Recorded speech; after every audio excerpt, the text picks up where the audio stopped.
एक बाबा जिसने कभी हजारों लोगों को अध्यात्म दिखाया, कैसे अब शरणदाता बनने की आड़ में फर्जी देश का राष्ट्रपति बन गया। आध्यात्म की आड़ में क्या एक इंसान अंतर्राष्ट्रीय पासपोर्ट, मुद्रा और जमीन जैसे मामलों में घुस गया? क्या ये स्पिरिचुअल लीडर का राइज था या एक बनने वाला ग्लोबल स्कैम? और सबसे बड़ा सवाल, क्या कैलासा सिर्फ आस्था के नाम पर इमोशन से खेल रहा था? ये कोई साधारण फर्जी कहानी नहीं, ये है भारत की इमेज, आदिवासी समुदायों की जमीन और इंटरनेशनल लॉ की परीक्षा। इस वीडियो में हम जानेंगे कि कैसे एक बाबा ने अपनी एक वर्चुअल नेशन बनाई और उसका ग्लोबल इम्पैक्ट क्या रहा। दिसंबर 2019 में नित्यानंदा ने यूनाइटेड स्टेट्स ऑफ कैलासा (यूएसके) का दावा किया, जिसमें passport, dark currency Kailashian dollar, visa system और रिजर्व बैंक शामिल थे। उन्होंने कहा था कि ये एक बॉर्डरलेस सर्विस ओरिएंटेड देश है, लेकिन ये मूलतः एक एनजीओ नेटवर्क था, वास्तविक वैधता के बिना। 2023 में यूएस के कई शहरों में सिस्टर सिटी समझौते किए गए। न्यूयॉर्क, डेटन, रिचमंड जैसे नाम शामिल थे। हालांकि न्यूयॉर्क ने बाद में स्वीकार किया कि इसे धोखा मिला और एग्रीमेंट रद्द कर दी। ये ग्लोबल डिप्लोमेसी में एक बड़ी चूक साबित हुआ। एक शहर गूगल सर्च तक नहीं कर पाया। सितंबर 2024 में कैलासा प्रतिनिधियों ने बोलिविया में 3 आदिवासी समुदायों बाओरे, चायोबाबा, एस्से एज्जा से 1000 वर्ष की जमीन लीज करवाने की कोशिश की।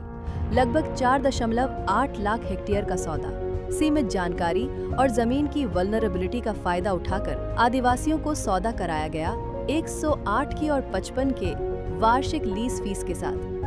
बोलिवियन सरकार ने इन घटनाओं को अवैध करार दे दिया और 20 कैलासा सदस्यों को डिपोर्ट किया। इस गलती में कई नेताओं को पद से हटना पड़ा और इंडिजिनस समुदायों ने खुलकर विरोध किया। पैराग्वाय, इक्वाडोर में भी ऐसे समझौते हुए और बोलिविया की ये प्रक्रिया न्याय विहीनता दिखाती है। जिनेवा में यूएन के सत्रों में यूएस के प्रतिनिधियों ने हिस्सा लिया, लेकिन यूएन ने उनकी एंट्री को इररेलेवेंट बताते हुए खारिज कर दिया। भारत सरकार ने स्पष्ट किया कि कैलासा कोई आधिकारिक देश नहीं है।